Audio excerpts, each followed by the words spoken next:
មកស្គាល់ស្ថាបនិកនិងជាម្ចាស់រោងចក្រទឹកស៊ីអ៊ីវរូកូដ៏ល្បីល្បាញនៅកម្ពុជាលោកជំទាវអុកញ៉ាមហាបាសិកាអឹងឌីគៀងស្ទើរពាក់កណ្ដាលជីវិតលះបង់ដើម្បីប្រយោជន៍ព្រះពុទ្ធសាសនានិងសង្គមជាតិទឹកស៊ីអ៊ីវភេងលីឬក៏ទឹកស៊ីអ៊ីវរូកូ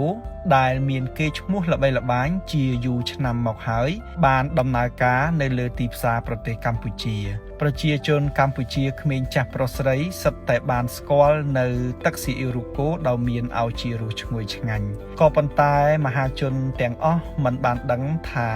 ស្ថាបនិកនិងជាអ្នកបង្កើតឬក៏ថៅកែទឹកស៊ីអ៊ីវរូកូនោះជាអ្នកណានោះទេទឹកស៊ីអ៊ីវរូកូចាប់ផ្ដើមដំណើរការតាំងពីឆ្នាំ1979រហូតមកដល់ពេលបច្ចុប្បន្ននៅតែរក្សាគុណភាពនិងឲ្យជារសព្រមទាំងមានការគាំទ្រពីមហាជនទាំងក្នុងនិងក្រៅប្រទេសរហូតមកដល់ពេលបច្ចុប្បន្នក៏ប៉ុន្តែ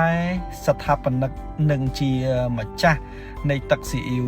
ភេងឌីឬក៏ទឹកស៊ីអ៊ីវសញ្ញារូកូនេះទស្សនិកជនមិនបានស្គាល់នោះទេស៊ីអ៊ីវដែលមានយីហោភេងលី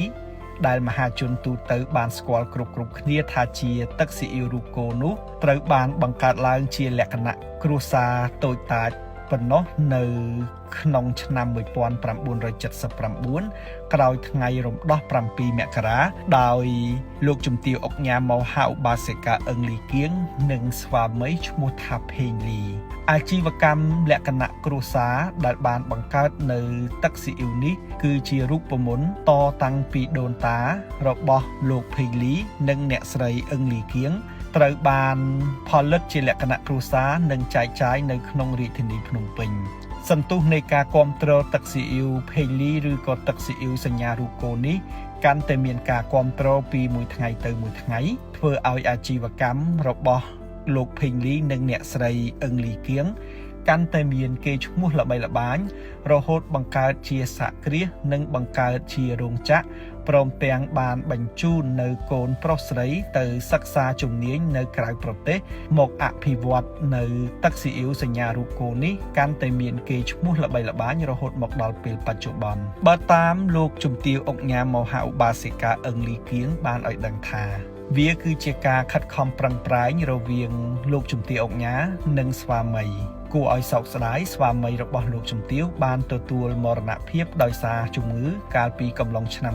2000រហូតមកដល់ពេលបច្ចុប្បន្នបើទោះបីជាលោកជំទាវអុកញ៉ាអឹងលីគៀងមានវ័យប្រមាណជាជាង70ឆ្នាំទៅហើយក្តីក៏លោកជំទាវនៅតែបន្តដឹកនាំផលិតនៅទឹកស៊ីអ៊ីវភេងលីសញ្ញារូកូនេះរហូតមកដល់ពេលបច្ចុប្បន្នហើយនៅតែមានការគាំទ្រ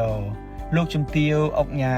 មហាឧបាសិកាអឹងលីគៀងបានលះបង់ទ្រព្យសម្បត្តិផ្ទាល់ខ្លួនយ៉ាងច្រើននៅក្នុងកិច្ចការសប្បុរសធម៌ក៏ដូចជាកិច្ចការសង្គមជាតិលោកជំទាវបានចូលរួមចំណែកយ៉ាងក្រាស់ក្រែលជាមួយកាកបាទក្រហមកម្ពុជាលោកជំទាវបានចូលរួមកសាងនៅសមិទ្ធផលព្រះពុទ្ធសាសនាមានកុដិសាលាព្រះវិហារទីបច្ឆា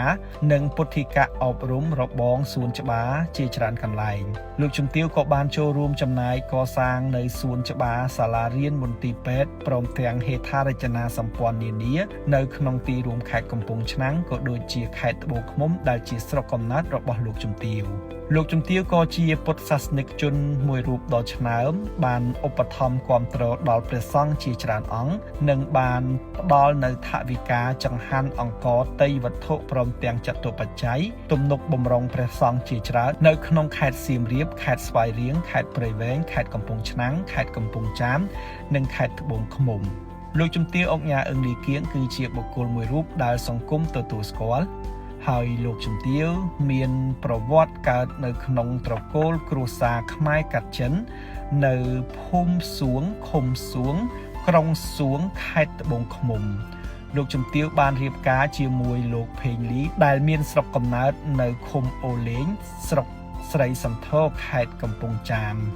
លោកជំទាវនិងស្វាមីបានដឹកដៃគ្នាមករស់នៅរាជធានីភ្នំពេញក្រោយថ្ងៃរំដោះ7មករាដោយប្រកបអាជីវកម្មជាអ្នកផលិតទឹកស៊ីអ៊ីវជាលក្ខណៈគ្រួសារ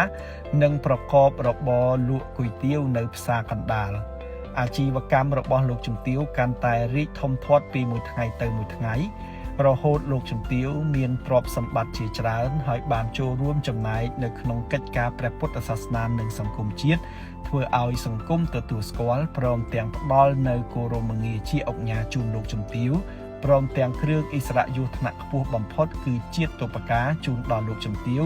និងកូនរបស់លោកជំទាវដែលបានចូលរួមចំណែកជួយដល់សង្គមជាតិ